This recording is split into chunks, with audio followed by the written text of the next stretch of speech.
बे समावहाय सनितपुर जिल्ला ढेकियाजुलिनि सोरजि बाथौ आश्रमाव बाथौ आश्रमनिफ्राय थांनाय थाखो जियाव मेट्रिक आनजादाव सेथि थाखो मोननाय फरायसा बिथांमोनखौ फरायनाय हाबाफारि बे समाव सोलिबाय थादों। आरो बे समावनो जों बाथौ आश्रमनि माखासे दैदेनगिरि बिथांमोना जों दङ। जों बिथांमोननि माखासे बाथ्राफोरखौ साफ्रोमबो लानांगौ खुलुमबाय। बाथौ आश्रम आरो फरायसा बिथांमोननि गेजेराव माबायदि सोमोन्दो लानानै नोंथाङा खामानि मावनानै थाबाय? जोङो बाथौ आश्रम हिसाबै बाथौ आश्रमा जोंनिया गावखुंथाय फरायसालि प्राइभेटलि गायसनजोबनाय फरायसालि आरो जों बाथौ आश्रम बे फरायसालियाव जोङो फरायसाफोरखौ गिबिनिफ्रायनो माखासे सोलोंथाइफोरखौ होनाय जादों। फरायनायजों लोगोसे बाथौआरि गियानफोरखौबो जोङो गिबिनिफ्रायनो सोलोंहोनाय जादों। जिहेतुके एकुटिया बाथौ आश्रमनि जिल्ला फरायसालिफोर नोंथांमोना गायसनदों आसामनि गोबां दाब दाब जायगाफ्राव बेबायदि होदों। नोंथांमोना गोबां फिथाइबो मोनदों, फरायसाफोरा फैदों। बे हिसाबै बे फरायसाफोरखौ लानानै बाथौ आश्रमखौ माबायदि सानदों जे इयुनसिम बे बाथौ आश्रम आफादनि गेजेरजों सारा आसामाव मोनसे फरायसाफोरखौ मोजां लामाजों लांनायनि जोंनि थांखिफोर दं नामा? बाथौ आश्रमफोरखौ गायसनदों। जोंनि थांखिया मा? जोङो बे रोखोम बाथौ आश्रमखौ जोंनि बर' मैखोम थानाय जोंनि बाथौआरिफोर थानाय ओनसोलफोराव जोङो गुबुन गुबुन जायगायाव आसाम नाङैनो जोङो बेखौ गायसननायनि थांखि लादों। जोङो आगोलाव जिहेतु गायसननानै जों मोनबोबाय, जोंनि फरायसाफोरा बाथौ आश्रमफोराव फरायनानै जोबोद मोजाङै जाफुंसारनायखौ जों नुनो मोनदों। गोबां फरायसाफोरानो दा मेडिकेल फरायगासिनो दङ, इन्जिनियार फरायगासिनो दङ, IIT-फोराव फरायगासिनो दङ।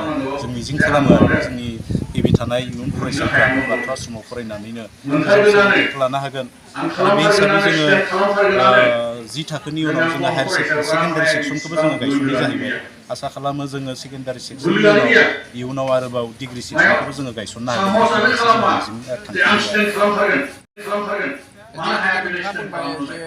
हायार सेकेन्डारि डिग्री लेभेलसिम बे फसंथानखौ फसंनायनि बाथ्रा बुंदों। लोगोसे बाथ्रा बेखौनो मिथिनो लुबैदों दिनै बाथौ आश्रमनि गेजेरजों बेहाय मोनसे धोरोमारि बिजों बा फरायसालि गुबुन गुबुन रावारि बा धोरोमारिफ्राव बेबायदि फरायसालियाव फरायनो हानाय बेबस्था दं। गुबुन गुबुन रावारिनि मानसिफोरा फरायफैदों। जेरैहाय असमिया रायग्रा सरनियाफोर मदाहिफोर जोंनि बाथौ आश्रम बर' बाथौआवनो मदाहि गथ' आरो सरनिया गथ' बिसोरबो जोंनि बर' बिजों आरो जोंनि बाथौ आश्रमाव फरायफैदों। आरो बिदिनो बिसोरबो जोंनि फरायसालियाव फरायनानै बाथौ आर'ज रोजाबो, जोंनि बावनाय थिनाय बायदिसिना हाबाफारियाव दिनै बाथौ आश्रमनि गेजेरजों सनितपुरनि ढेकियाजुलि सोरजि बाथौ आश्रमावहाय जिहेतु थाखो 10नि फरायसाफोरखौ उथ्रिसारनाय फरायसाफोरखौ मान बावनायदों। बे मान बावनाय हाबाफारिखौ खुंफुंनानै नोंथांमोना बोरै मोनदों?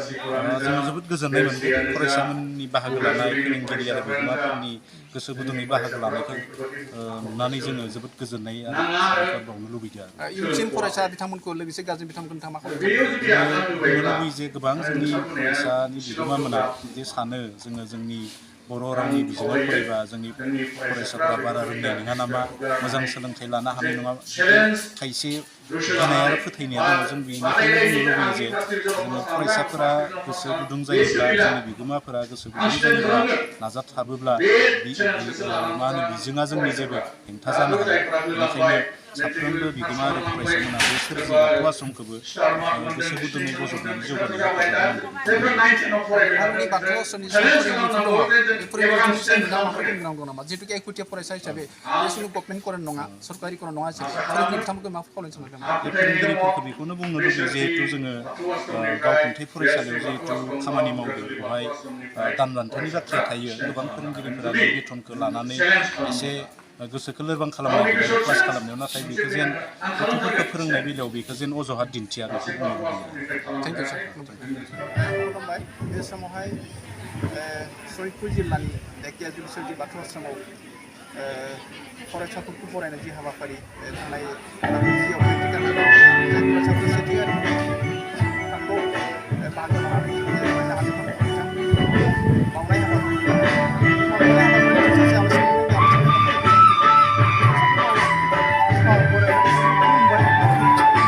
सार, दिनैनि बे सनितपुर जिल्ला ढेकियाजुलिनि सोरजि बाथौ आश्रमाव थांनाय फरायसाफोरखौ बिथांमोना जुदि सेथि थाखो लानानै देरहासारनो हादोंमोन, बिथांमोनखौ बरायनाय हाबाफारि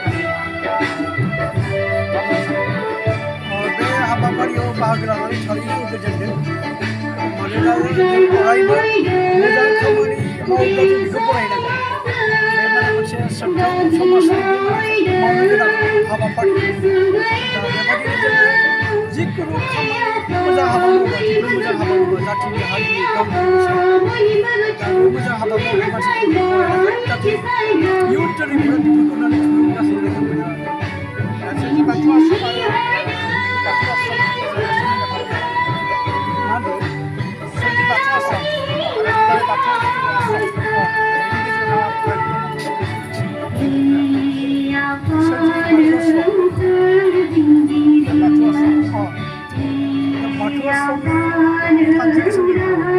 बाथौ आश्रमनि थांखिफोराथ' सोलोंथाइजों लोगोसे बाथौ धोरोमनि एसे माने मानोना मोन्दांथिखौ फरायसा समनिफ्रायनो होनाय आरो बेथ' बिराद मोनसे बाख्नायथावना खारन दा जेबायदि लेखा फरा लानायनि बेलायाव मोनसे धोरोमारि एसे माने सेन्टिमेन्ट एबा साननाय थायोबा मानसिनि आखल आखुआ मोजां जायो आरो माने आखलानो गासैबो नालाय दा गतिके बे जाबाय मोनसे मरेल इडुकेसन एबा केरेक्टार इडुकेसन होनायबो मोनसे माने बिजों बायदि जायो आरो दा बेखायनो आं सानो जे बाथौ आश्रमनि फरायसाफोरनि आखल आखुफ्रा गुबुन फरायसालियाव फरायनाय फरायसाफोरनिफ्राय एसेबाबो आलादा जानांगौ आरो जायो होननानै आं मोनसे साननाय आरो मिजिंथि दङ बाथौ आश्रमआ जायखिजाया फरायसालि हिसाबै बेनि थाखाय बे फरायसा हिसाबै